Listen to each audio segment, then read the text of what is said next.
Good morning everyone. Today I am explaining you chapter number 3 हमारी ग़िज़ा. Our food. ग़िज़ा means food. ग़िज़ा हमारी ज़िंदगी के लिए बहुत अहम है. तो सभी लोग जानते हैं कि जो हमारा खाना है, हमारा फूड है, वो हमारी लाइफ के लिए कितना यूज़फुल है. अगर हम खाना नहीं खाएंगे तो हम ज़िंदा ही नहीं रहेंगे. ग़िज़ा के साथ हम सभी को हवा और पानी की भी ज़रूरत होती है. अगर ये चीज़ें मुनासिब मक़दार में दस्तयाब ना हो तो जिस्म अपने काम को सही तरीके से नहीं कर पाएगा.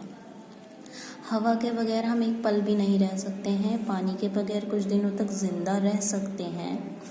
ग़िज़ा के बगैर 10-15 दिनों तक इंसान ज़िंदा रह सकता है. लंबे वक्त तक अगर खाना नहीं खाया जाए तो हमारा जिस्म किसी भी काम को सही तरह नहीं कर पाता है. जब हम दौड़ते हैं धूप में और मेहनत करते हैं तो हमारे जिस्म की ताकत खर्च होती है. और जब हमारे जिस्म की ताकत खर्च होती है तो जिस्म को उस वक्त ग़िज़ा की ज़रूरत होती है. ग़िज़ा हमारे जिस्म की ताकत को पूरी करता है. ग़िज़ा से जिस्म को चलने फिरने काम करने की ताकत मिलती है.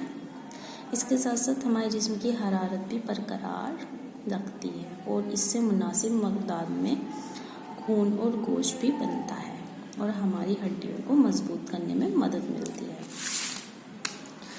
ग़िज़ा जिस्म के लिए ईंधन का काम करती है. अच्छी और मुतवाज़न ग़िज़ा कार्बोहाइड्रेट, चर्बी, प्रोटीन, विटामिन और मादनियात वगैरह ग़िज़ा पाए जाते हैं, अज्जा पाए जाते हैं. सबसे अहम शे जो ग़िज़ाई ताकत के लिए इस्तेमाल की जाती है वह कार्बोहाइड्रेट है. हमारे जिस्म को 60 से 80% हिस्सा पूरे जिस्म को ताकत देता है वह कार्बोहाइड्रेट से मिलती है.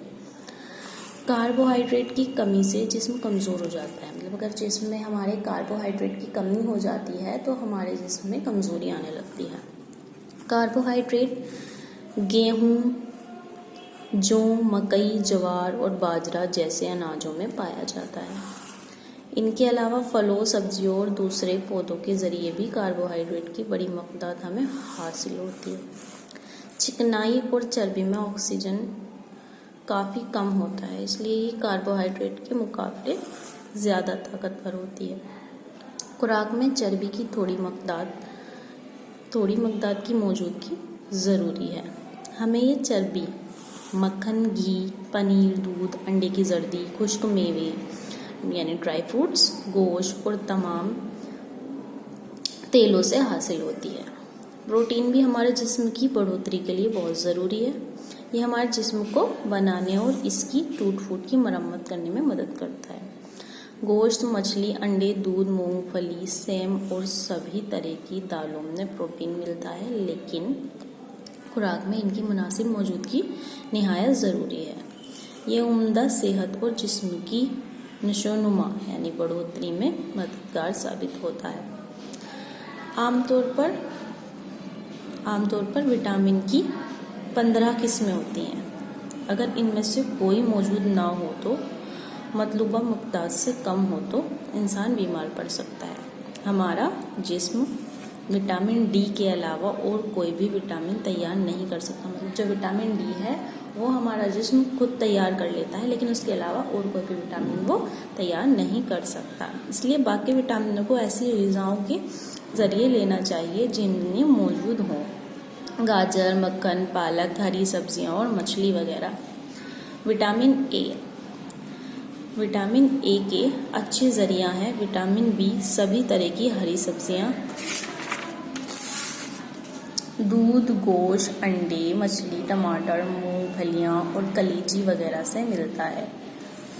टमाटर, संतरे, अमरूद और आमों में विटामिन सी का काफ़ी मक़दार होता है. मतलब जो खट्टे फल होते हैं जैसे आम, संतरा, इनमें विटामिन सी होता है, काफ़ी मक़दार में पाया जाता है. विटामिन डी दूध, मछली और अंडे के अलावा धूप से भी मिलता है.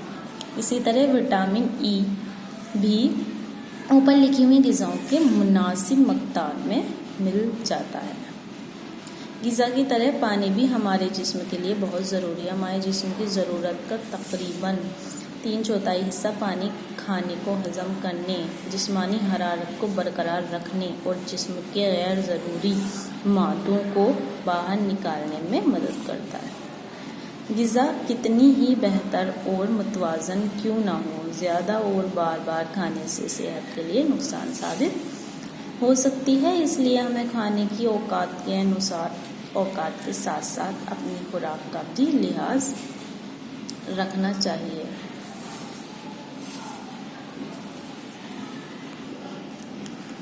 तभी हम तंदुरुस्त रह सकते हैं।